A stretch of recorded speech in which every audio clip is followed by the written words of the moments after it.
Hi, hello mga kabsat. Ayan, so magandang umaga sa inyo. Ayan, so uh, welcome sa aking munting mga vlog. Sa mga hindi nakakakilala sa akin, ako si Chito, isang public school teacher.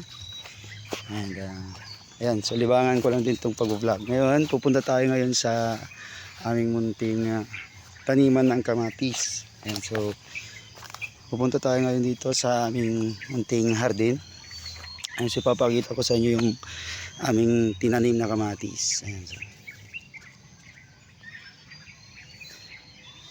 halos hindi pa siya halos makita dahil parang almost 1 or 2 mag to 2 months pa lang itong kamatis na ito. So hoping na mabawi namin ang aming puhunan dahil sa mga ka-farmers na kagaya namin dyan ay hindi talaga birong magtanim ng mga gulay o prutas man yan. So yun lang,